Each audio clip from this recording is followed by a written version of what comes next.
event. I'm Rachel, the Adult Outreach and Event Coordinator for the Greenville County Library System. So excited to see so many faces here tonight. So welcome to another exciting winter reading event. If you haven't already signed up to participate in the Winter Reading Challenge, it is not too late. Go to greenvillelibrary.org/winter reading to get started on your challenge. You only have to complete 5 activities or books in a row, and one of those is a free space, so you're already well on your way.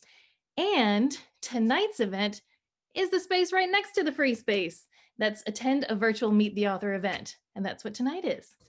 So make sure you sign up, get your bingo card, or just follow along online. You don't have to have the physical card. And there are some great completion prizes, and you'll be entered into a drawing for a grand prize. If this is your first time using Zoom, be sure to familiarize yourself with the mute button. That's at the bottom left of your screen. You'll want to stay muted while our presenter is teaching, and then you can unmute to ask questions during the Q&A. That way it can be more of a conversation between you and our author. Feel free to also use the chat feature that's at the bottom of your screen in Zoom.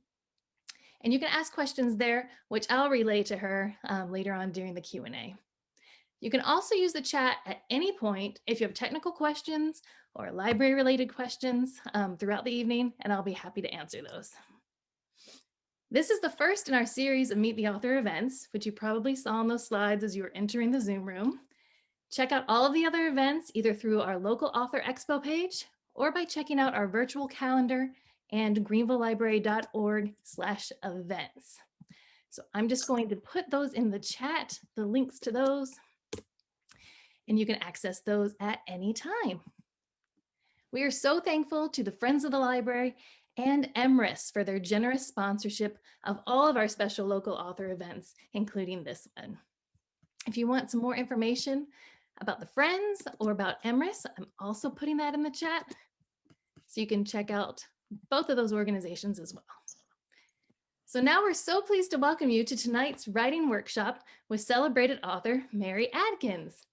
Mary Adkins is the author of the novels When You Read This, Indie Next Pick, and Best Book of 2019 by Good Housekeeping, and Privilege, a New York Post Best Book of the Week, and Today.com 7 Best Summer Reads.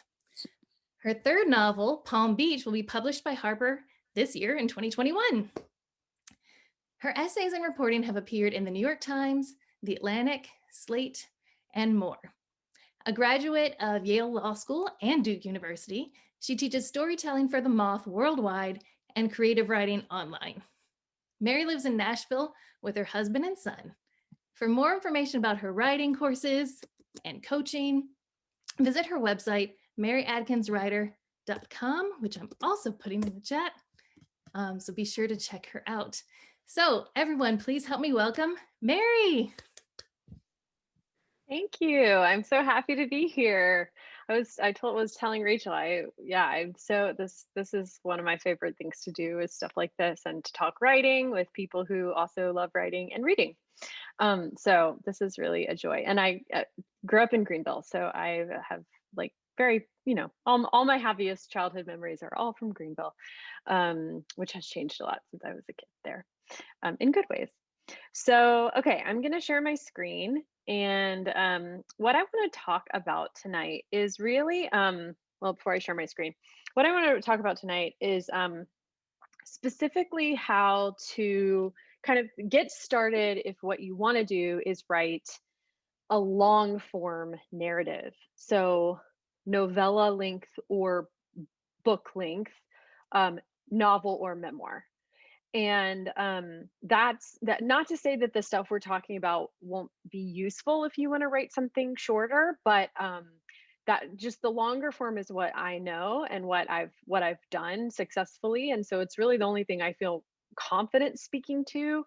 I know that when it comes to things like short stories, a lot of times people have a different approach than what I'm going to talk about tonight. So and of course, my approach even for writing novels or memoirs is just one approach, but I do want to share with you exactly how I think about it and what I do, because it's hard won. It's a process that it took me a while to figure out, and I think it can potentially save you some time. So I'm going to go through a few steps for getting started, and like Rachel mentioned, we'll kind of have a lecture slash kind of workshop. We'll like stop to do a little bit of brainstorming and thinking, and writing on your own at one point. But other than that, it'll really just be me presenting for a bit, and then I'm happy to answer any questions you have. So if you have, as you have questions that come up as we're going through, just keep them, and then we should have plenty of time to talk about them at the end, right? So to get started, this is just an overview of the three steps that I want to talk about, and we're going to dive pretty deeply into each of these. So the first one is to choose a question that you're interested in, and I'll talk more about that in a moment. Step two is to decide the three W's: who, what, and where. Again, that'll make more sense in a second. And then step three is to handwrite. And if you're like, what is she talking about? Don't worry, I'm going to explain. I'm going to try to convince you to do some handwriting. Um, let's dive right in though. So, first thing I actually want to tell you about is kind of how I came up with this process. So, 10 years ago, I was a lawyer. This was actually the view from my office, which was the only nice thing about the job. So I was a lawyer in New York City, and really miserable. And the reason I was miserable is because I didn't have time to write. It was clear to me that that's what I should be doing with my life, and I just didn't have any time for it. And so I was really unhappy. And so I ended up actually at one point, not long after starting a career in law, actually quitting my job and trying to make it as a writer, which basically meant getting a cheaper apartment, breaking my lease, getting a tutoring job to pay my bills, and just trying to write during the day. The problem was that, or not so much a problem, but a hardship was that I didn't know what to do. Like I didn't really know where to start. I had taken like I think one creative writing class in college, but that was it, and that was my freshman year. And so I really didn't have very much confidence. So I started taking as many writing classes as I could. I took classes in everything from how to write beautiful sentences to how to publish essays to how to be a freelance journalist. I was just trying to figure out what it was that I wanted to do with myself as a writer. And through a lot of this, a lot of the writing classes I took were feedback based. So I would submit these drafts of things that I was just, starting to write. And the people in the class, my peers who were also new writers, would give feedback to each other. And yeah, I always left these feeling kind of discouraged and not really sure why. Like I just didn't have much direction. I didn't really know why I was feeling bad about myself. Then I would sign up for a next class, and then the cycle would repeat itself. And then I would basically take any advice anyone gave me because I didn't know what I was doing yet. So if anyone told me, here's just an example of a class I took, the fundamentals of fiction. If anyone told me strike all your adverbs, I would strike all my adverbs. If anyone told me you need to write in first person, I would write in first person. I just did anything anyone told me. And as a result, I lost my vision. I didn't really have like enough trust in my own vision of what I was doing. And so I wound up with this kind of amorphous like thing that was really just trying to appease everybody that I had met, which was a mess. So what happened is basically one day I was sitting in a class, one of these, it was an online writing class, and I was listening as by this point I had written a draft of my first novel. And I was sitting there listening as the teacher of the class, who was this really prestigious editor, um, kind of dissected my draft and told me everything I should do with it. Like, this character needs to do this, and then here's what I think should happen next, and then you should have a chapter where this happened. Like really prescriptive, just prescribing what should come next. And it left me with this. I just had this sinking feeling as I was listening, and for some reason, this was really the moment where I just thought, it just hit me like that no one else knew what this was. No one else had a vision for the story I wanted to tell. I was the only person who had a vision for it. Because the story this woman was describing probably would have been a great story, but it just very clearly was not what I wanted to do. Like I was not excited about doing what she was saying. In fact, it made me feel like, oh, do I even want to write if this is how I have to do it? And that's not that kind of energy you want to bring when you're writing. And so I just decided in that moment, I'm just gonna kind of forget everything that I've been learning over the past, this is years at this point, 6 years after I quit my job. Yeah, I'm just going to forget everything that I've been learning. I'm sure it's worked its way into my subconscious and benefited me in ways I'm not thinking about, but I'm going to try not to think about it and try not to think about pleasing anyone else. And I'm just going to write the book that I want to read, like that I have in mind, that I have the vision for. And that book was weird. I mean, this is why I was getting feedback like, are you sure you want to do this? Because it had drawings and it was told in emails and it had an untraditional format. And so that's what I did. And basically it just, that was kind of the thing that unlocked all of it. So 6 weeks later, I got a literary agent, which I had been trying to do for a while unsuccessfully. And that was the book that actually that sold, and has sold in, I think it's 13 countries now. So it's been published in a bunch of different languages. It's just super exciting. And that was my first novel. So that first novel really was a um, what's the word? Trial and error. It was like a trial and error, hit or miss process for me. And since then, I have again kind of encountered a challenge in writing my second novel, because my second novel, Privilege, sold on proposal to my editor the night that I had a baby, and my first baby and only baby so far. So it was a very exciting 24 hours, but it was also very scary because I had sold it on proposal and now I needed to write it, and I needed to write it with a new a newborn baby basically, or factually. And so I really didn't have the luxury of time. Like that first novel had taken me 6 years of being, a single girl living in New York with no kids, and I could just write kind of off and on all day, every day.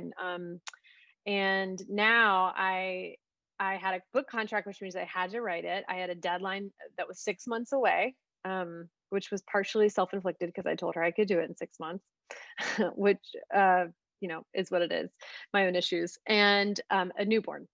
And so I really had to find a way to be efficient in my process and to think about, that past experience, to think through it. Like when I was doing all of that trial and error and learning what worked and what didn't work, and what do I want to replicate and what do I want to leave behind. And so in writing Privilege, I refined my novel writing process, and it worked. I mean, in the sense that I did write the draft in 6 months. It was a draft that my editor was pleased with, and then revised it over the next 6 to 8 months, and then it was published last spring. And then my third novel is Palm Beach, which comes out in August. I just got the advanced reader copies of it today, which is really exciting. Like the galleys that go out to booksellers and libraries and other places like that, early on, they came today, so that was very exciting.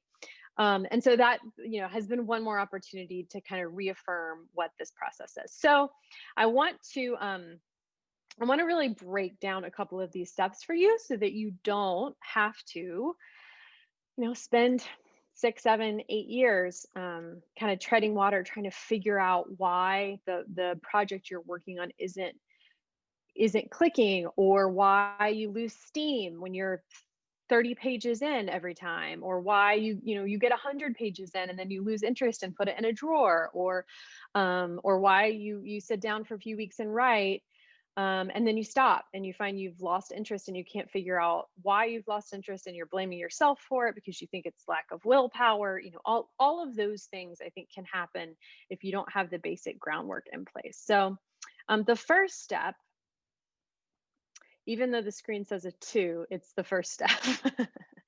So the first step is to choose a big human question that you're interested in. And what do I mean by that? So I'm going to give you some actual examples, but first of all, I mean a question that you don't know the answer to. In other words, it should not have an easy answer for you as the writer, as the author of this book. It should not have an easy answer for you. It should be deeply human and emotional, so emotions are involved, and it should sound like a question that you would gladly write a book trying to answer. In other words, you are curious about it. You find this question fascinating. Okay, so I want to give you some examples. I'm just going to throw a bunch of questions on the screen.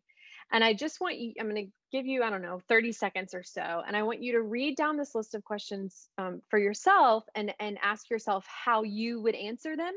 If it's a question you have an easy answer for, or if it's a question you don't have an easy answer for. That's really the question, okay? Is it an answer you could be like, yes, I know exactly what I would say to that? Or is it a question you think, wow, I'm not sure how I would answer that? Okay, so here are the questions.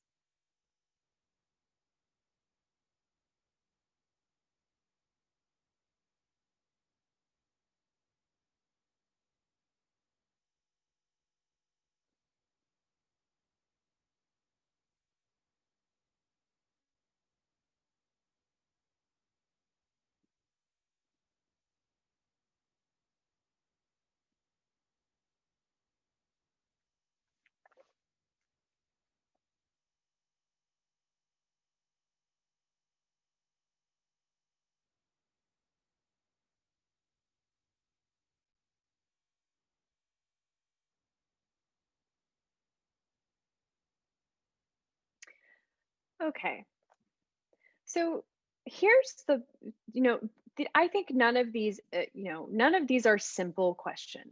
These are all questions that could have big answers. But that's not even really what I'm concerned with. What I'm concerned with is if I'm trying to figure out what kind of question could underlie an entire novel or memoir, um, what question really engages me as the writer? So if I were doing this exercise for myself, just to be brutally honest, I probably wouldn't pick this first one. Um, like, because I actually think, I don't know, I could probably give a couple sentences of what I think a life well lived is. Like, that doesn't feel really complex to me as the writer. But a few that do are like this one. What is unbridled ambition? What can that lead to? Or how do people with conflicting beliefs exist harmoniously? Or what does it mean to truly forgive?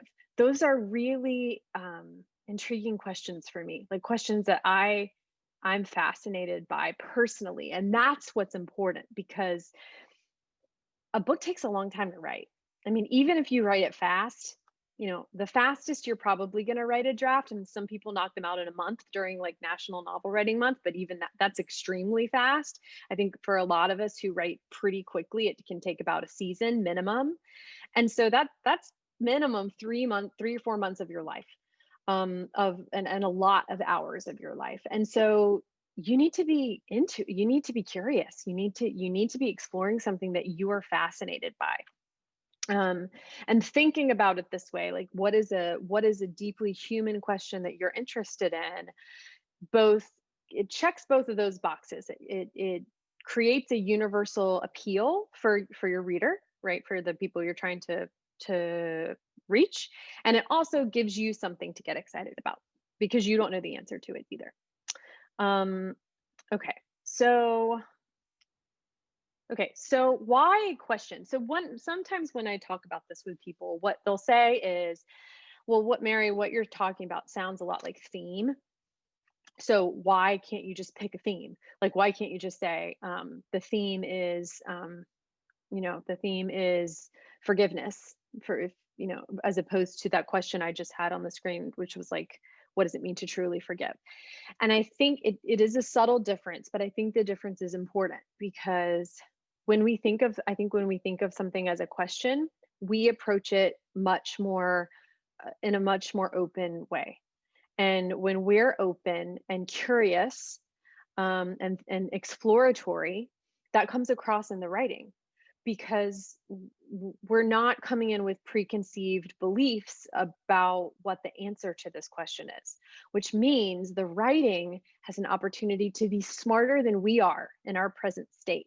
We can actually we can get smarter or more however you think about it, more wise, more enlightened through the writing, which is something that I think is a beautiful thing about writing. It's one reason I love it so much is because I think it helps shape me into like a better person on the page or like a person who's capable of seeing more points of view than I ordinarily do in my day-to-day life. So phrasing it as a question, I think helps you as the writer harness all of your best instincts, which is like openness to different perspectives, curiosity about the complexities of how this question might be answered, and then explore those on the page. Now, one thing I do want to say is I know another thing sometimes people will ask is like, well, what if I'm writing a memoir? And I know what's happened. Like, I don't have a question about it because I know what's happened, which is a very good question. And I think in that case, you can still use this exercise. It's just a matter of kind of going back and imagining yourself in your shoes before. So, like, in retrospect, what was the question that was really at the heart of that experience? Now you know how it was answered for you because you've learned something, but at some point you didn't, which is why you want to write a memoir about it because you learned something, you discovered something about yourself or the world. So, what was the question that was underlying that story for you? Okay, so let me give you a couple of examples because I do know that a lot of times when we have an idea for a story, it doesn't come to us like this, like as this big universal human question. Like that feels very heavy and maybe even daunting or unuseful. So I think you're going to have to do some digging. Probably a lot of us, I think, have to do some digging to get at it. But you can get there. So let me give you a couple of examples of how my ideas have come to me and how I've done some digging to get there. So the first novel, my first novel, When You Read This, came to me as an urgent situation. A friend of mine had died when we were 27, and so it hadn't been that long because I think I was 30 when I started the book. So it had only been a couple of years, and ever since she had died, she died really at the beginning of this really promising journalism career, and whenever I thought about that, it really haunted me. I mean, of course, I was grieving just the loss of my friend, but also just it haunted me in a kind of more self-concerned way because I couldn't imagine like suddenly life ending when there was so much potential. Like I felt like my life hadn't started yet. I felt like it was all kind of warm up or practice and it was just gonna start soon. And so the idea that you could lose life when your life hadn't really begun. Like I said, she was at the beginning of this promising career, and that really bothered me. And I wanted to explore that through fiction. So this is an actual quote from When You Read This. This whole time I thought my life hadn't started yet, and turns out that was my life. I have 6 months or so to make that okay somehow. That's a quote from Iris, who is one of really the protagonist of When You Read This. And um, the reason she says that is because that's what I needed to figure out. Like I needed to figure that out too. And I didn't know the answer. I didn't know what she was going to discover, and I didn't know what I was going to discover in setting up that challenge. So so it came to me as this situation, and then from there I developed the kind of plot around it. So the literal character. Okay, so she's a 33-year-old woman who hasn't done what she wanted to do in life. She finds out she has 6 months to live and she starts a blog. Great. So that's just like the factual basis of how the story is unfolding. And then turns out she's going to die and other people are going to find it, then the other characters I developed from there. But really the question, which I through digging and trial and error, I eventually got to, the question at the heart is, how do you find meaning in an unlived life? Or how do you find meaning in a life that you feel was not lived as fully as you wanted it to be? My second novel, Privilege, came to me differently. It came to me as a character first. So I thought, okay, I want to write about this student who is a need-based scholarship student at an elite university, and I want to examine the complexity and the grayness around sexual assault and how it's dealt with on a college campus. Um, so I knew pretty early on a scholarship student at an elite college was going to know that she was raped or believe that she was raped. But I didn't want the reader to have the exact knowledge that the character had. I wanted the reader to have to piece some of it together and kind of face some of their own assumptions and beliefs about how this stuff works. That was important to me. So as I was developing that idea, it turned into, the plot began to take shape. Three women, each with their different takes, tell their version of the same series of events. And the question at the heart of this novel eventually became, or how I would think of it is, do people ultimately believe what they need to believe in order to survive? So, how much is what we believe shaped by what we just need to believe because it's too hard to face otherwise? So, I think there are a lot of ways you could probably describe a given novel, or memoir, but I think ultimately you as the author want to be able to phrase it as this really gritty question that you're willing to explore for yourself. And again, the key here is you don't know the answer to it, but you want to. Or if it's a memoir because you've already lived it, you didn't know the answer to it, or you were wrong. You were wrong about something and you had to learn that you were wrong. So looking back, what events fill that or address that question? I'm going to give you a few examples of some books and what I would say are the question at the heart of them, because I think that can be helpful. So I don't know if you've read any of these novels. This list is completely skewed just toward what I like to read because these are books that I like. But if you haven't read any of these, maybe you'll still get an idea. And like I said, these are all fantastic novels, so I recommend all of them. Okay, so The Wife, which was a movie with Glenn Close, so you may have seen the movie if you haven't read the book. The book is by Meg Wolitzer. It's about a married couple who have been keeping this secret between them, this explosive secret between them for decades. They're an older couple, they've been married a very long time. And the novel opens as the wife decides she's done keeping the secret. So it's so great. And really, I would say the question there is, what happens when someone decides she's done keeping a lifelong secret? What happens to the relationships that are built on that secret? The Vanishing Half, which came out last year, is by Britt Bennett. It's really great. It's about two twins who grow up in a fictional town in Louisiana, and one of them disappears. She flees, and the novel is the other twin trying to find her sister. And her sister has forged an entirely new identity and tried to just completely leave her past behind and start over. So the question there is, can we completely change who we are? The Immortalist by Chloe Benjamin. It came out a few years ago. This is the story of four siblings who go to see a fortune teller when they're kids, and the fortune teller, one by one and separately, gives them each the date on which they're going to die.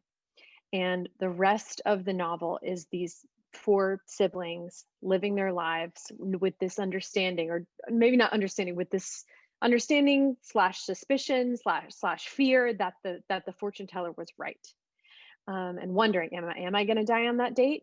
And we're wondering, are they going to die on that date? Like, was the fortune teller right? Or as I put on the screen here with the question, or do their beliefs become their reality because they're living toward that belief? Washington Black um, is about an enslaved boy who gets free.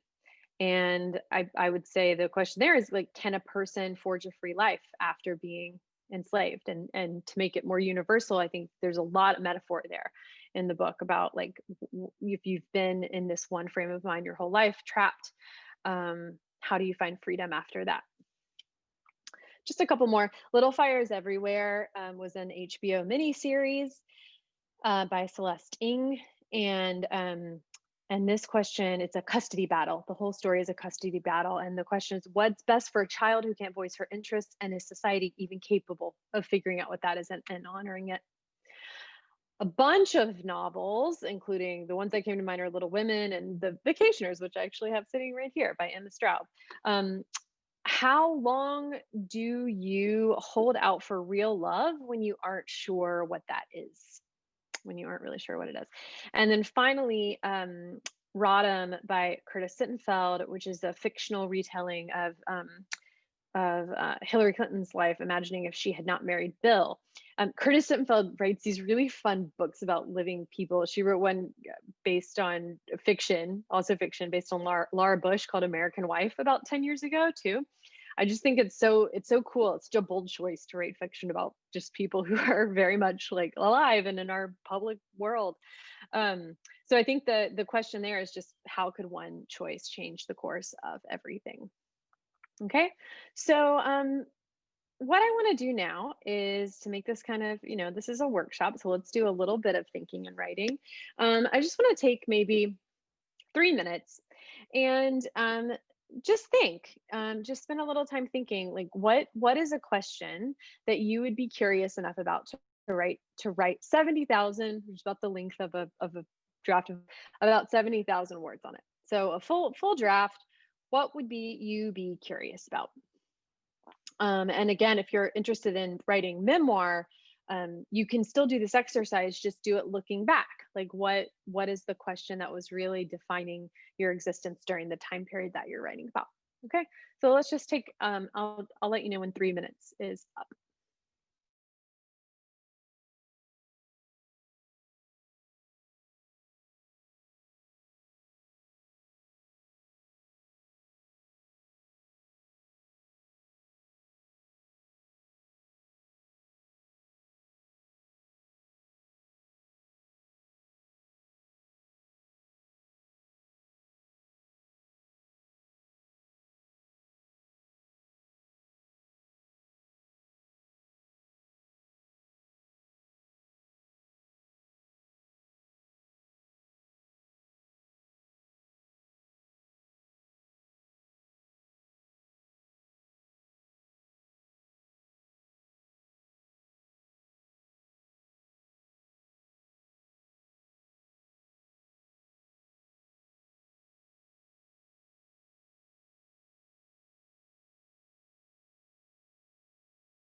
Muted. Sorry, I'm muted. So for the sake of time, we'll go ahead and move on. Yeah, this is the kind of thing I think can be a really good use of your time. And another idea for you, I just showed you that list of books where I identified the question at the heart of each one. I found an exercise like that for me really useful. So as you're reading, just thinking like, what is if I had to boil this book down to one central question, what would it be? And I think you'll find it's really fascinating how not how easy it is, but how if you think about it enough, like there is really a question at the heart of any story that you eventually will get to. So okay, the second step is to decide who, what, and where. So the reason I came up with this step is because and this a while ago, I mentioned all those classes I took back in the day that told me to do a million things. So they were, I would learn things like, oh, you need to write these really elaborate character biographies, write 100 sentences about each character, decide each character's favorite color and where they went to high school, and all of these facts about the character. And then I would do them. I would do these exercises, and I would not feel like I knew the character any better. And now I would feel confined to a list of arbitrary facts about the character that I somehow needed to work into the book. Like the character loves chocolate and drinks out of straws. And it's like, I mean, so it just wasn't, it wasn't quite working for me. So what I did when I was finally writing Privilege is figure out like, okay, what are the actually essential pieces that I think one needs to know before they start writing a novel. And so that's what I want to talk about. Like, what do you actually need to know about the characters and the world? And what can you wait and find out organically as you write? So for the who, um, well, before I get there, so what notice when I say who, what, where, there's no mention of outline. And that's because I don't think outlining is necessary. Now, I should say, everybody has their own process. Some people swear by outlining, and great. If outlining works for you, that's amazing. Definitely outline. But I don't use outlining, and I do have reasons why. And so when people come to me and ask, how should I write a book, or I'm stuck, what should I do? I teach that you should not outline because of these reasons. So I think there's a lot more surprise and fun. And the more fun it is and the more interesting it is, the more likely you are to actually do it until you're done with the draft. You also just don't need one for a reason we're going to talk about in a moment. You don't need an outline. Again, to go back to the same idea we were talking about a moment ago when I was saying you should phrase it as a question, like you want the story to be smarter than you are, and you want to get smarter as you write it. Smarter is a word I use. It's like shorthand for more wiser, having a higher viewpoint, being able to see more than you can currently see about the world and these people. So okay, so who, it's this simple. The sentence on the screen, you just want to be able to fill in this sentence. My protagonist is who. Like whatever you want to work in, it should be what you can work into one sentence. It doesn't need to be 100 things. It shouldn't be 100 things. You don't need to know that she drinks out of straws and that she loves chocolate. And when you read this, I just said like it was. I knew she was a 33-year-old woman who just found out she has 6 months to live and thought her life was only starting. That's all I knew about her. I guess I knew she lived in New York. I knew she was 33 and she lived in New York. But that was it. That was it.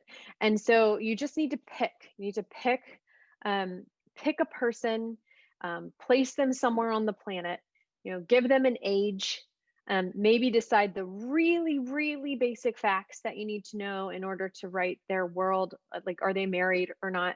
Do they live in a house or an apartment? I mean, just the things like that that you actually have to know to write a scene about them. But then let yourself off the hook for anything else more than that. You don't need to know what their favorite color is. You don't need to know if they like to read, unless reading is a big factor in what you want to explore. You don't need to come up with extra things. Just really know the basics. And that is all you need to begin. The one thing you do need to decide about them, though, is the what. And by what, I mean this person, this whoever you decide is going to be your main character, needs to want something at the opening of your story that they cannot easily get. So you do have to pick what that is. Now, does this need to be connected to your big question at the heart of your book? Does it need to be my protagonist wants the love of his father that he never had? No, no, no, no, no, no. Like, you don't have to put that kind of weight on yourself. It can be my protagonist wants to get a new apartment. My protagonist wants to get to work on time and she's stuck in traffic. My protagonist wants her dog to stop barking because the neighbor keeps complaining about it and she doesn't know what to do, and she's stuck. Like, it can be a really small thing, and it can be a thing that's resolved by chapter two. It doesn't even have to be a want that remains unresolved for an extended period of time, but it needs to be unresolved and a little bit tricky to figure out at the beginning. Why? Because this is how we read. Because this is what connects us to the characters we're reading about.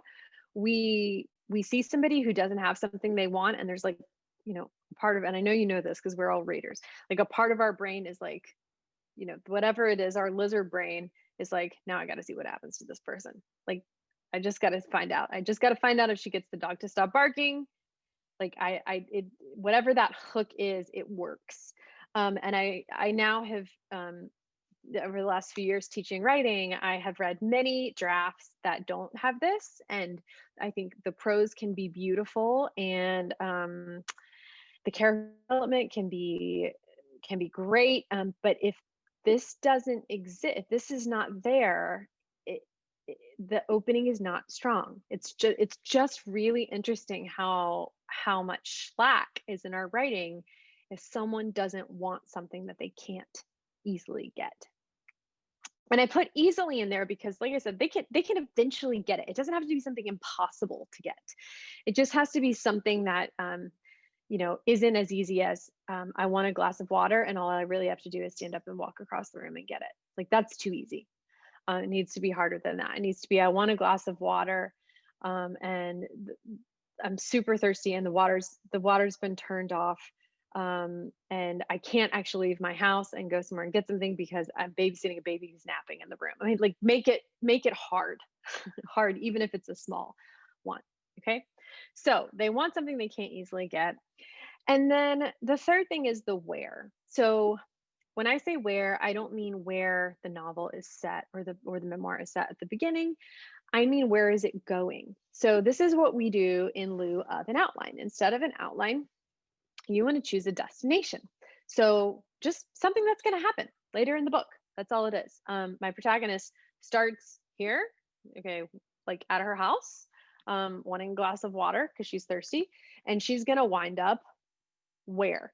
And you can, you want it to be, it doesn't have to be the most climactic thing on earth. It doesn't have to be, and she winds up in the Oval Office, or she winds up, um, falling off a roller coaster. Like, it doesn't have to be the most dramatic thing in the world. It can be, but it could also be, and winds up, getting the job of her dreams, and winds up not getting the job of her dreams, and winds up, going on a date that, is the best date she's ever had, and she's convinced, like, she wants to be with this person. Or, I mean, I think I actually have some actual examples on the next slide. Yeah, so just some examples of destinations. A classic one is like the death of someone, if you're writing that kind of story. For any kind of thing where a legal issue is part of the plot, it would be the case is decided. That would be like a natural destination point. For Cinderella, it's the ball, right? Like, that's the destination. Everything's leading up to the ball. I think there are a lot of stories, if you think about it, where the destination is pretty clear from the beginning. It's like everybody's planning to go on this vacation, and you think, okay, so the vacation, that's what we just got to get to that vacation. Or, I'm just looking at what are some of the books I have sitting around. And when you read this, it was, my first novel. When you read this, Iris she dies, and she leaves her manuscript behind, asking her former boss to publish it. And so then it's like, is the novel going to get published? The destination is the novel's going to get published or it's not going to get published. Like that, we're kind of moving toward a thing. Um, so you want to pick something you're moving toward, and don't put a whole bunch of pressure on yourself to pick the perfect thing, because it can change. Like, as long as it's, when you're first starting writing the draft, as long as it's pulling you forward, it's working. Um, and you may find you get there and you write that event, and then you need to pick a new destination. Like, that happens a lot too, and that's fine. You can have multiple destinations. You just want something to be pulling you forward. All right. And then step 3, third thing I think you really want to think about doing, at least consider doing before you write, is handwriting. Handwriting your novel. So when you read this, I've typed all of it, but again, I typed it. I wrote about 12 drafts of it, and then it took 6 years. With Privilege and with Palm Beach, my other two, I wrote them by hand, the first draft, and then transcribed them. And it's really, in writing Privilege by hand, I really discovered the power of this. I was actually having trouble really getting into the world of that story because, like I said, I had a newborn. I was really underslept. But more than just being underslept, I found that I was really having a hard time caring at all, like caring about the characters or a fictional world, because um, I just had this new thing that was really preoccupying, which was like keeping this little baby alive. So just writing this novel about people who weren't my baby seemed like the silliest thing in the world. Like, why am I doing that? Well, who cares about those people? Um, and so that was a big struggle. And the way I broke out of that is by handwriting. Because I would sit down at a computer and it would just all feel like so much. But when I sat down at a notebook and I just started writing out some thoughts about the characters, and um, like letting myself care about them again, it all felt a lot more real and personal. And so I was curious, and I started doing some research into like what authors write by hand and what are the neurological benefits of writing by hand. I was just kind of curious, and it turned out there's a lot of research. There's so much research out there about handwriting and how it affects your brain and how it engages parts of your brain that typing does not. Including, apparently, I read this one study that kind of blew my mind, including apparently the parts of our brains that are active when we're reading. Those parts are also active when we're handwriting, but not when we're typing. And I thought that was super interesting because, to the extent that when we're writing, we want to be in the mindset of our reader, so that we know what they're experiencing as they're reading. It would seem so obvious that we would want to write by hand, because that's what our brains are doing. They're closer to doing the same thing, as they are when we're reading. So a couple of great reasons I think to write by hand. The obvious one is that there's less distraction. You're not seeing pop-ups of texts and Facebook posts and notices and email alerts.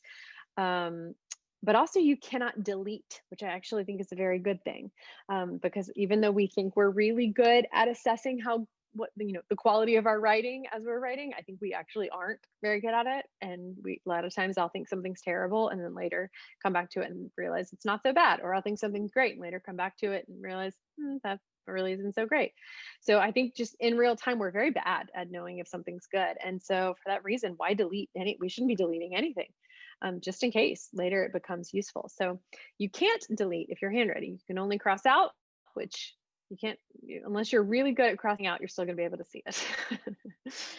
I've already mentioned the neurological engagement goes beyond just the same circuits being activated as when you're reading. It also, you can look it up if you're interested. I found it really fascinating, just the way that our brains kind of light up when we're handwriting. So I now have become a big advocate of this, and I write by hand a first draft. When my hand gets tired, I will sometimes switch to handwriting on a tablet, because it's I don't press as hard or something, and it's easier. But only if I'm like really cramping up, do I switch to a computer. And now I now over the last couple of years have worked with several people who can't write by hand. They physically can't write by hand, and so I recognize that that's a limitation that some people have, and it's real. But if you can, I think it's worth giving a shot. In my experience, you typically have to fill about 4 notebooks. So 4 large size notebooks, like an extra large moleskin that has 100, um, to about 200 sheets. I get sheets and pages mixed up. About 200 sheets in it. No, 200 pages in it, which is 100 sheets in it. You have to fill about 4 of those, the front pages of about 4 of those to equal about 60 to 70,000 words, which is the good length of a first draft. So you can kind of think of it that way, like how. But if I'm writing by hand, how will I know when I have enough? Well, when you have about 4 notebooks, 4 large size notebooks, and you've written on the front pages of every notebook, um, I end up using extra large moleskin, so those are the ones I know. So if that's the size, that's kind of a good point of comparison if you actually want to give this a shot. Um, when you fill those, that's a good novel or memoir length. Okay. And then I want to now just answer any questions you have, but just wanted to mention that I do have a full course that's a 12-week course, um, that you can check out on my website, or just go. In fact, I think, yeah, I'll put it in the chat. Like, I have like a discount code for people who virtually or live attend this, and I'll put it in the chat, the link to it, in case you want to check that out. In case you want to write your book with me. But that is all I have for you as presentation. And so let's open it up to questions. Actually, let me just make sure. Enroll. Yeah, okay. It's enroll.maryadkins.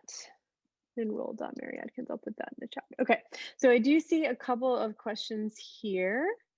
Or I see one question here. Great. And you all are also free to just hop on the mic if you like. But Laura, I see your question. Do you also come up with a lie that the protagonist believes versus the truth they need to discover? The answer to your book question. Yeah, I think it's interesting. I think it kind of, the reason I like phrasing it as a question that you, the author, don't know the answer to is because then you don't even know if the protagonist is believing a lie. Like, if you think of the protagonist as living a lie, then that assumes that you, the author, know the truth, and the protagonist just needs to discover the truth. And I think even that can actually have a little bit of a dampening effect on the writing itself. Whereas if you don't know if the protagonist is right or not, that's really interesting. I do think it's important to decide what the protagonist thinks about the question at the heart of your book. What's their opinion on it? Do they, yeah, if you had to ask them, how would they answer? I think that's a really good exercise that I also teach that is good to do. Okay, what does your day-to-day schedule look like now? It completely varies based on whether I am actively working on a book draft or not. If I'm actively working on a book draft, I try to write in the mornings because that's when my brain is the most fresh and I feel the most creative. So my son goes to school at 8.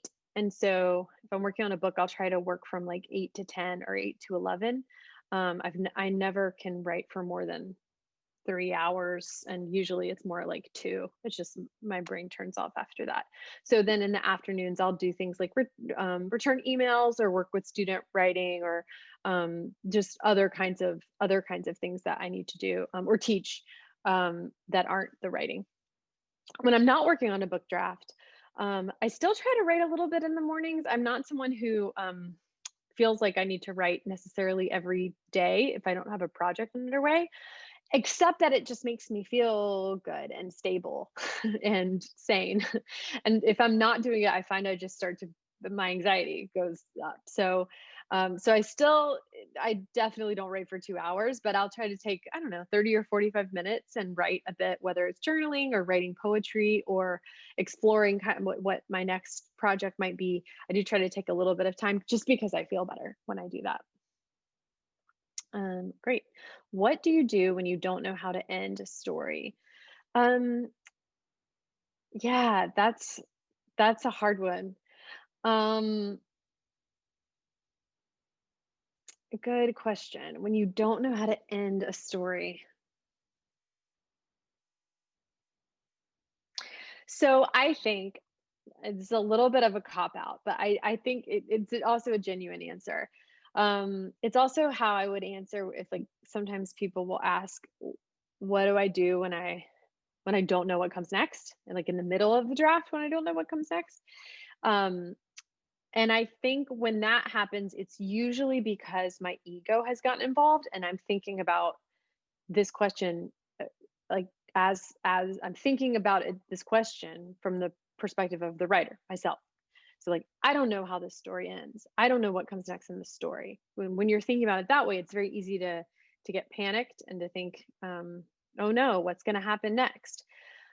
But when try to think, okay, let me get out of my own head and imagine what the characters are feeling and thinking right now. The characters that I've created, that I've set up, and I've set on this trajectory, they have things they care about by this point, whether it's the middle of the book or the end of the book. They have things they feel are urgent, they have things they're afraid of, they have things that they're waiting for, they have things that they want.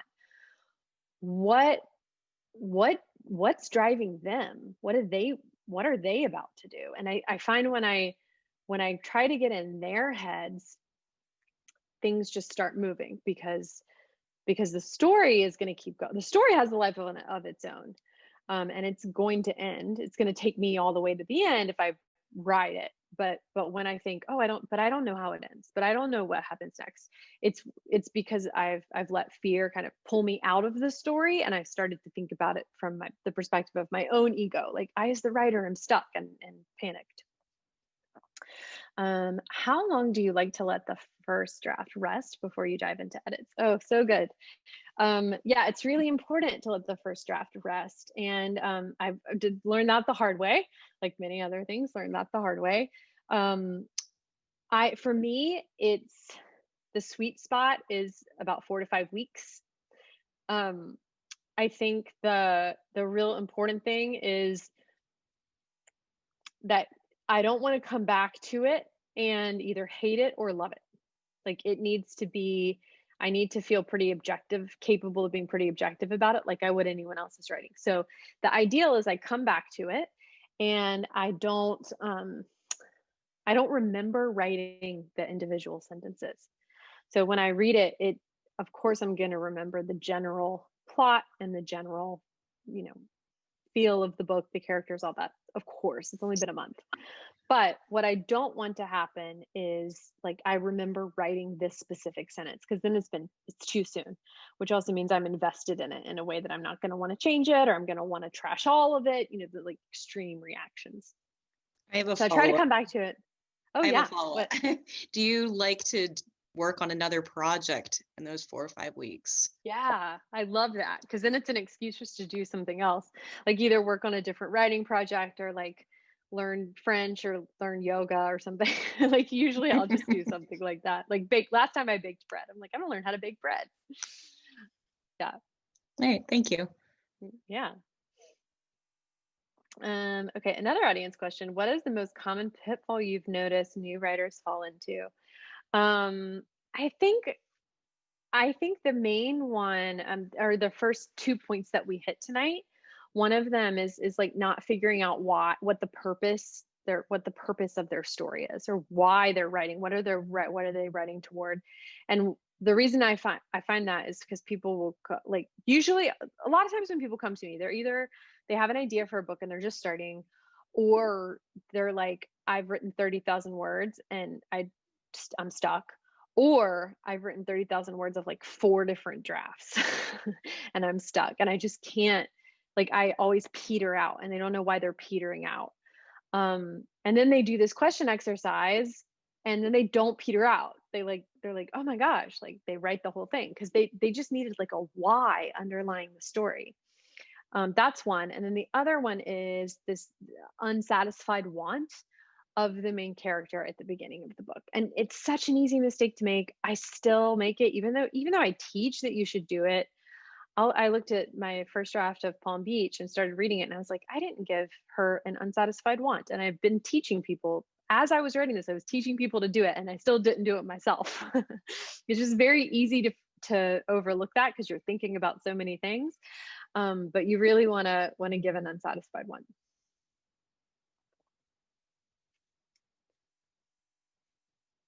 Other questions? These are great questions.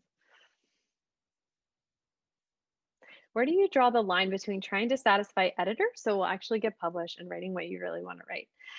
Yeah, really good question. You know, I think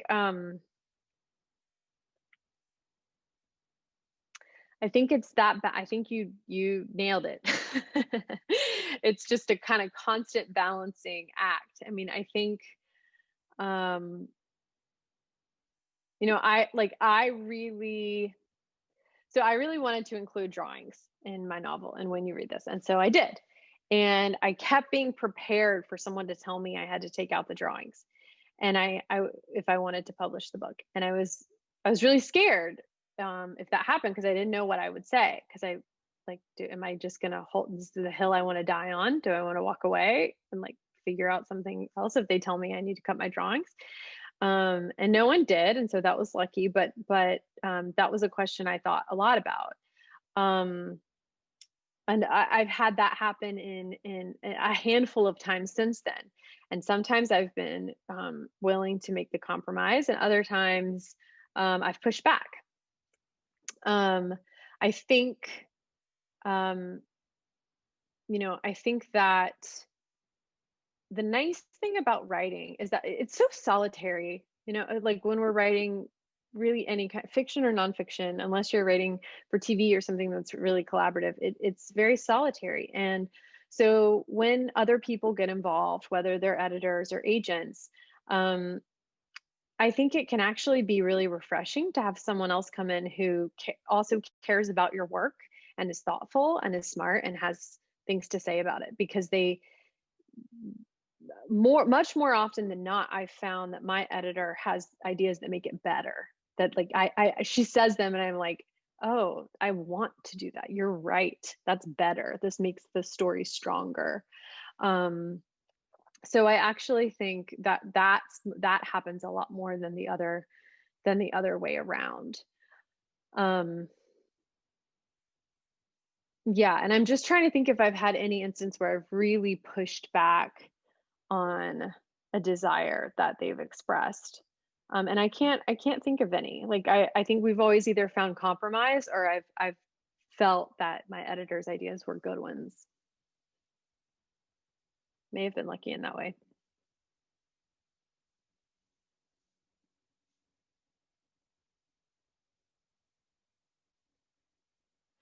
Okay, what was the process of finding your agent? So the way that I know to get a literary agent, or the way that everyone I know has gotten a literary agent, my writer friends, is by emailing them. So just sending cold emails to literary agent. Cold as in you don't know them people. You don't need to know people. It's not like you don't have to network. No, I know that there are sometimes conferences that you can like pay to go to and you pitch an agent. I've never known anyone to get an agent that way. That's just my experience. I'm not saying you can't get an agent that way, but I think that I'm telling you that because I think you don't need to do that. I think you just need to send emails. So I got my agent by sending her an email. That said, it took a long time. It took, I mean, the book wasn't quite ready yet. As you know, I rewrote it a bunch of times. And so it took a few years. I probably got 60 or 70 rejections from agents, which is also very common. Everyone I know has had about that many before they found one. So literary agents are in very high demand and they get lots and lots of submissions. And so you just want to just expect it. Like you're going to get a whole bunch of rejections and it's just part of the process. If in case anyone is not really sure what we're talking about, You typically need a literary agent in order to sell your book to one of the traditional publishers, like the big publishers. If you don't want to self-publish or publish with a really small publisher, you need a literary agent because the publishers don't accept manuscripts directly from writers. So the process of finding the literary agent was for me the hardest part of getting published, and I think that's also probably that's also, I think I would say, is true of all of my friends too. And I have a friend right now who's really working on getting a literary agent. It's just really hard. It takes a long time. It's annoying. A lot of them don't write back to you, but you only need one. And once you get that one, it's a lot. Everything is a lot easier from there. Can you explain more about how you got your first novel published? Yeah, so this process of finding a literary agent was the hardest part, and it's called querying them. You send them an email, and you can find there are guides to literary agents online. You can find information on the internet about who to submit to, but you send them an email describing your book and describing yourself, and asking if they would be interested in seeing your draft. And so I did that over the course of a few years with a whole bunch of agents before I found mine. And when I found her, I then worked with her a little bit more on the draft because she had some notes for it. She thought it could be stronger before she pitched it to publishing houses or editors, same thing. And so we worked on it for a few months, and then she sends it out. Then your literary agent will send, if you go this traditional publishing route, your literary agent will send the manuscript out to editors, and just wait and hope that one of them makes an offer on it. And that's really the route that you go, unless you want to self-publish, or unless you want to do something like find a smaller publisher that accepts manuscript submissions directly from writers, in which case you can just go directly to them. How do you research for your books? Oh, that's a really fun question. So, a little while ago, I said I really like to write in the mornings when my mind is the freshest, and that's when I encourage you to write too, whenever your mind is the most fresh. So if I'm really working on a book project, I'll research in the afternoons, because I don't need to be creative in the afternoon, and research is fun, and you just you're gathering information and data, and so I'll research that way. I use the internet a lot. I use and when you read this, I was writing a chef. She was one of the main characters, and I knew nothing about cooking or how cooks talk, especially professionals. And so I found forums where chefs talk to each other, like the private internet forums. I just looked at how they talk to each other and what kind of what their expressions were, and learn little things like a chef, how you have to say behind you if they're behind each other in the kitchen, or just little things like that I never would have known. So I think finding internet forums are so great. Find where these people hang out and how they talk to each other, if it's not something that you yourself are familiar with. I also, for Privilege, I was writing about college students who were in college in 2017, which is a long time after I was in college, like 12 years after I was in college. And so I did my best to guess what they're like, but when very early on, when I had an early draft, I found some college readers and actually gave them the draft and had them chime in on things I got right and things I got wrong about college in 2017. And I guess unsurprisingly, they said I needed a lot more social media. I just kind of left out social media because it wasn't there when I was in college. And they were like, there would be a lot more Instagramming. I don't think TikTok existed in 2017, but it would now. And then for Palm Beach, there is an insider trading case that comes up in that book. And so I basically just used Facebook and reached out through my network to find someone I could talk to at the SEC, as in Security and Exchange Commission. I guess there's several SECs, so Security and Exchange Commission. And to my surprise, people at the SEC were delighted to talk to me about the SEC and how it works. It's funny because one man, I thanked him because I Googled him, and he's like a has a big job at the SEC. I was like, can't believe he's willing to chat with me on the phone. And so when we got on the phone, I was like, thank you for taking the time. I'm shocked that you're willing to do this. And he's like, this is the most, people at the SEC are very boring. This is the most interesting thing that's happened to me in years. Like a writer is writing about us. So he was really helpful. He's one person that I actually reached out to for research. But usually I will just try to use the internet or one thing that can also be fun, I'll say, is going to like a thrift bookstore or used bookstore. And I think you can find really interesting stuff there. Or a library, like a library or used books, not like a new bookstore where things are just, yeah, I didn't mean to leave out libraries there, sorry. Not a new bookstore where everything is like what just came out, but somewhere where you can get like, like the old books that people were reading in a different time, and just seeing like how people were how people were reading and talking, and you can pick up a lot about a time period by looking at books that were published during that time period. Have you done any book tours, or what's your favorite way to market your books? Yes, I did a book tour for When You Read This, and it was so much fun, and I loved it. It was a blast, and I came to M. Judson in Greenville.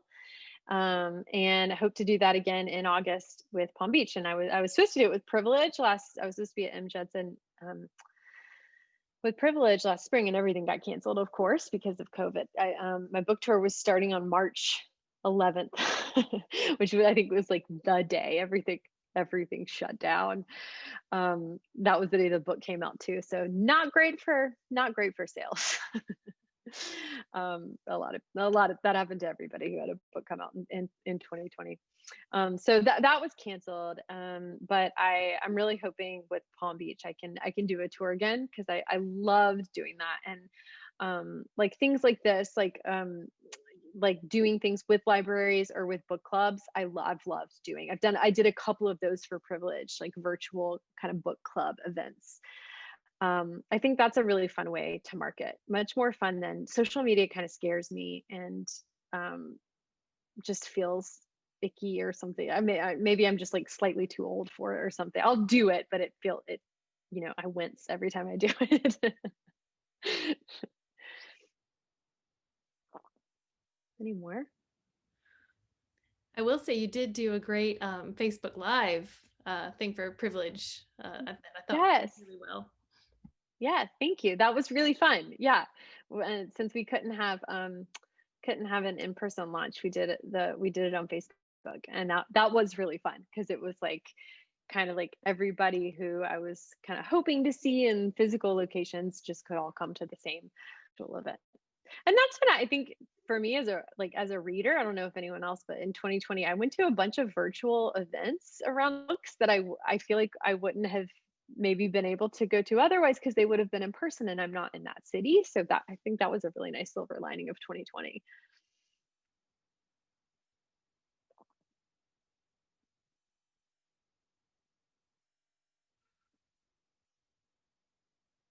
Any more? Since no one's gonna ask another question, I feel like I'm asking a lot of questions here, though. No, it's great.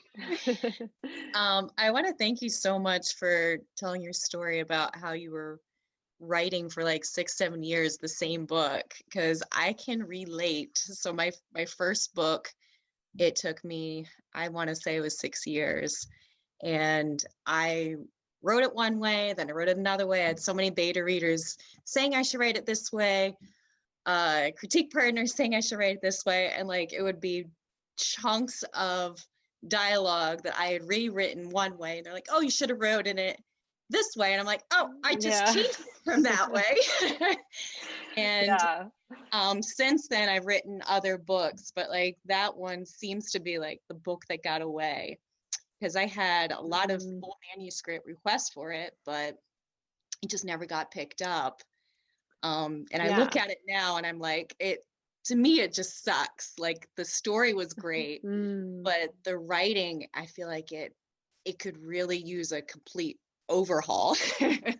What would you Yeah, recommend that's so interesting. for something like that that's been, I feel like it's been butchered to death? Should it just be Do you want to go shelved and back to it? forgotten? I don't know, because it was my baby for so long, but at the same time, I wonder if it's kind of like beating a dead cow. Yeah. Yeah, I think it just all depends on if you want to do it. Like, I think if you really want to revisit it, if it were me, what I might do is kind of use that old draft that's the beaten cow, Mhm. use it as like a resource that you can pull from, but basically think of it as starting from scratch. So, like, I'm going to rewrite this book from scratch, and I'm going to use everything I've now learned about how I need to trust myself and not listen to everybody and let them write it for me, and so that may mean a whole bunch of new writing, or it may mean you pull in a whole bunch of that old stuff, but now you're actively deciding you want to pull it in and where you want to pull it in, instead of like starting with it and trying to revise it with what's already there. You know what I mean? Like, Right. thinking of it as a blank slate that you're pulling old stuff into, rather than thinking of it as this butchered draft that you're trying to fix. Mm, I think that's what I yeah. would do. When you rewrote that first book, did you find after you rewrote it that you were able to requery the agents that had said no because you had redone it? No, but and I didn't have to, because the person I queried right after wanted it. So it was like very lucky once I did that rewrite that it worked out with her.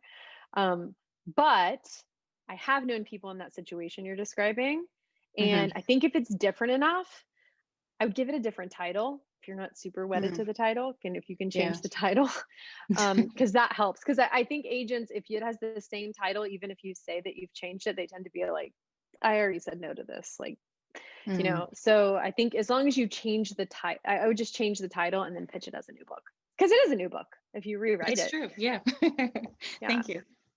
Yeah. On a related note, it says, were your family and friends supportive when you left law to be a writer? Kind of. um, no, no, they were supportive, but they almost did like an intervention where they were like, Mary, what are you doing? This is stupid. um, which was very caring. And I appreciated that they were being very caring. And then very soon, when they saw how much happier I was, they were supportive. And I see your question, Pam. I practice corporate litigation. So yeah, litigation, which I think was also part of the misfit, because I really hate confrontation, and litigation is all confrontation. So it was a very poor fit, and it's possible that other fields of law might have been a better fit. But I was glad to have left to write instead, because I enjoyed that so much more.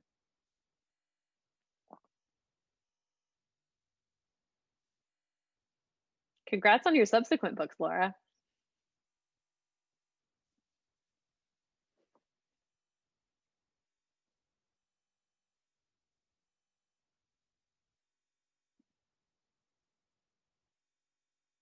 Any more questions? Oh, wow, Pam. Trying to give an I empathize with you. I empathize with you. When it's time, you'll know.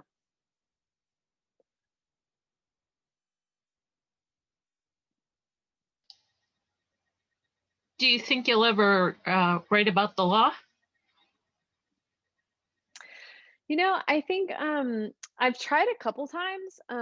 I pitched a memoir, so also, even after having success with one book, I've pitched other books that just haven't been excited about. People have not been excited about them, and one of them was about the law. So I've tried, and so maybe I will again. And Privilege, my second novel, it definitely had some legal aspects. There's a case on the campus surrounding the sexual assault, so it's not in a court, but it's still a case.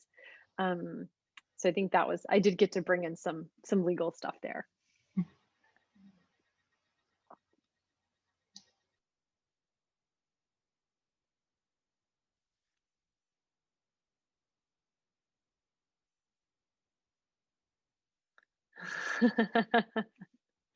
That's right. Make way on the bestseller list, John Grisham. I've been trying, because Palm Beach, my next novel comes out in August, and I've been trying to, you know, just in case it works, just do some visioning of like, oh, it's going to be in Reese Witherspoon's book club, and it's going to be on the bestseller list right next to John Grisham. It doesn't hurt, right?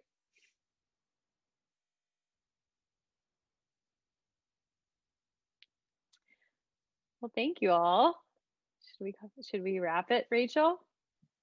Yeah, I think that's good. Did anyone else want to unmute themselves? Oh, Pam's got one more question. Oh yeah, the 12-week class. Yeah, the 12-week class is self-paced. So it walks you through all of the basically kind of a more robust version of what we did tonight. So walking through all of the steps of writing a novel from start to finish. So it doesn't have, another thing I hated about those writing classes I took back in the day is that I would get like homework, and then I would have like more stuff to do. And then it was like, now I just have more things I'm supposed to think about and do. So in creating this class, I didn't want it to be like that. So the homework is writing your book, and the lessons are about writing your book. So if anything, it's supposed to relieve the number of things on your plate. And so there are videos and online assignments and a community.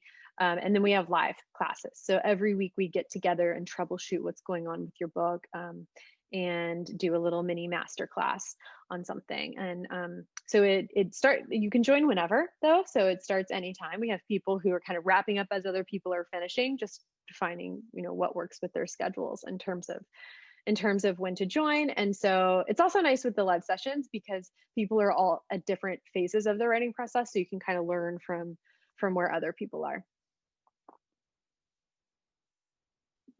Yeah, great questions, everybody. Thank you all. I just wanted to tell you thank you. And Laura, also thank you for your plethora of questions, because they were also mine. So I'm glad that you spoke up. Mary, I think when you do things like this and you don't get a lot of feedback, it could make you feel like there wasn't, good quality here. But I have to let you know, I took like 3 pages of notes. So it's all good. Thank you so much for saying that. Thank you. I do really appreciate that, because you're right. When it's like you're doing most of the talking and people are quiet, or like, was anything helpful? Exactly. So thank you. So thank you so much for saying that. Thanks so much. We were listening. We appreciate what you had to say. Thank you. Awesome. Great. Thank you. Thanks, Pam. Thanks, Alicia. I think I've wondered also what you said in the beginning about attending other classes and hearing what everybody has to say and then trying to satisfy all of them. I think that's pretty much been my experience. When you said it, I was like, yes, that's it. That's the problem. So then do I sign up for another one? I don't know. Right. Well, and that's why in my course, we don't give feedback. Like I'm pretty anti-feedback until you have a first draft done, I am anti-feedback until you have a first draft done, because I think it just throws you. It's like beating up a little baby idea when it's still a vulnerable baby idea. Like it doesn't need to be beaten on yet, When I realized that, it was, I suddenly had this thought of like, it's like people go, like pilots going to flight school. If flight school was designed in a way that everybody who doesn't know how to fly a plane yet tried to teach everybody else who doesn't know how to fly a plane yet how to fly a plane, you wouldn't want to fly with those pilots, So I think those courses based on like peer feedback can be, I'm sure if they're designed really carefully, they can be great. I just that pilot analogy really captured my experience of a lot of them. So I didn't want to replicate that. Thanks, Prudence. That's cool. All right. Thank you, everyone. Wonderful questions and fantastic answers. I love that so much of this sort of bucks conventional wisdom that a lot of people have learned about writing. And I think that's really inspirational. So many thanks to Mary for sharing her time and extensive talents with us tonight. What a treat this was. We so appreciate it. Another big thank you too to our sponsors, the Friends of the Library and Emrys, for supporting these local author events. And if you enjoyed this, please don't forget to sign up for the 3 other Meet the Author events we have coming up. And again, it's part of your winter reading challenge. We have Deb Richardson Moore next week. Some of you may know her. She's very local. She's from Greenville. We have Gary Jackson in early February. He's a poet, and he's going to be doing a reading for us as well. And then Catherine Smith in late February promoting her new book, Baptists and Bootleggers. So that one should be really interesting. And all of these virtual library events help you complete that winter reading challenge. Focus also on following us on social media. You can sign up for our e-newsletter as well, so you don't miss out on these wonderful virtual events. You definitely want to pencil these into your calendar. So thank you all for attending tonight, and we look forward to seeing you soon at another library event. Good night. Thank you. All right. Thank you all. Thank you so much. I love that. Pen them in your calendar. I love that too.